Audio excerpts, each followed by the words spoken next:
I find it truly remarkable that a country that pretends to be a Western democracy like the UK could have a political official decree that journalists must meet his definition of social responsibility in order to be allowed to continue doing journalism, and that he's threatening newspapers that he will take action to forcibly prevent those newspapers from engaging in journalism if they don't submit to his demands about what is socially responsible. And what do you mean by the UK pretends to be a democracy? Well, I mean that in a democracy, it means more than just electing leaders who then run the country. There are certain values that define Western democracies, and I would say that one of the first is a free press. And yet there is no constitutional protection for freedom of the press in the UK. The government has the power to shut down media outlets, to march into the newsroom of newspapers, as they did with The Guardian, and force them to destroy their computers on which their journalism is kept. British courts are virtually in every case entirely subservient to those government judgments. This is not the value system that we've long understood as a defining feature of a Western democracy. Well, US and British governments might argue that disclosures about the NSA and GCHQ have enabled terrorists to understand how they're tracked, and this is a very real concern for them. What would be your response to that? That is completely absurd, and I think we should just use a little bit of common sense in order for us to understand why and how that is so absurd. Terrorists, for more than a decade, at least anyone who is barely functional, have long known that the US and the UK governments are doing everything that they possibly can to monitor their communications, to know with whom they're speaking on the telephone, to know who they're emailing. That's why Osama bin Laden communicated by personal courier, why terrorists use all sorts of systems to remain off of the electronic grid. We didn't tell the terrorists anything they didn't already know. What we told the world is that this spying system that is justified in the name of terrorism is actually directed at innocent people by the tens of millions. Think about the gullibility needed to believe that the government spying, the UK and US government spying, is about terrorism. Some of the reports that we've done have shown that they're spying on the Brazilian oil company Petrobras, or the leaders, the democratically elected leaders of Brazil and Germany, or the Ministry of Mines and Energy here in Brazil, or conferences in Latin America designed to negotiate economic agreements. Are there terrorists at Petrobras? Does someone think that Angela Merkel is in Al-Qaeda? It has nothing to do with national security or terrorism. That is the fear-mongering slogan that the US and UK governments use to keep populations in fear.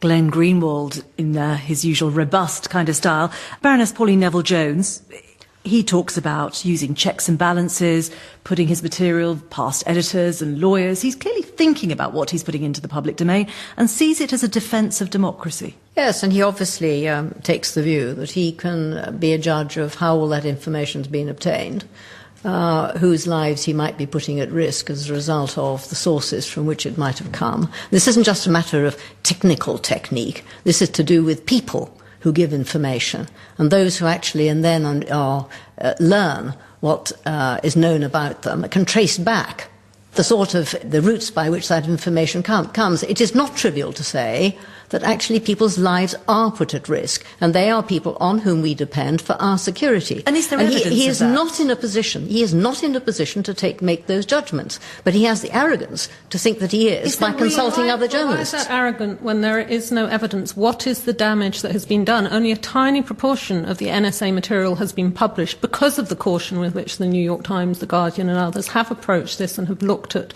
risks. Let me respond to that. I mean, I do believe The Guardian has acted in good faith in trying to redact the material, but they've failed in that task. Why? Because they have not taken the right kind of advice. I believe they probably are taking that advice. Now, it's up to them, of course, it's up to the editor and his staff to decide whether, having heard the advice, whether they publish. We do have a free press. Mr. Greenwald was completely out of order there. We do have a free press. Nobody's stopping The Guardian, I might notice. But is it too much do we have a free press when is the it too Guardian much discs to have been ask? destroyed at the government's request and threat? That's not a free press. But can I answer that point? Because there's a complete misunderstanding as to why the government took that action. It was not to stop The Guardian from printing stories, because that material exists elsewhere and The Guardian has access to it. It was to stop The Guardian being the target for every serious intelligence agency on the planet trying to get hold of the stash of stolen documents. But as I in which case, understand that's it, not necessarily- can I I just think it's reply trying on to put that the one? whole 'Cause- responsibility in the hands of the press. And I think this is a mistake, because I think there has to be a special procedure in which, then who makes the decision? I mean, who made the decision to monitor Angela Merkel's communication?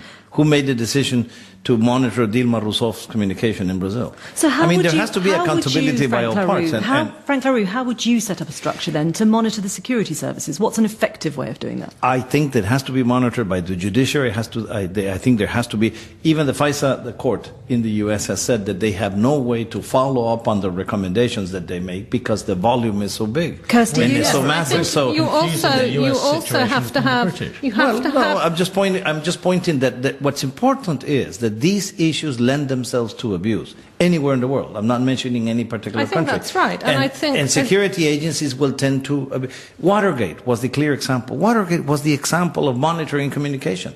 And of course, anyone could say this was coming from the White House. It would put national security at risk. It didn't. Okay. It was But I important. think you Kirsty also Hughes. have to have some clear principles. I absolutely agree with Frank that you've got to have political accountability and oversight, you've got to have judicial oversight, but you've got to also have proportionality and necessity. And it cannot be a principle of a democratic system that there is mass surveillance, that there is population-wide surveillance in the United surveillance. Kingdom. We This is do, another of we the do. canards that have been spread as a result of the Snowden revelations.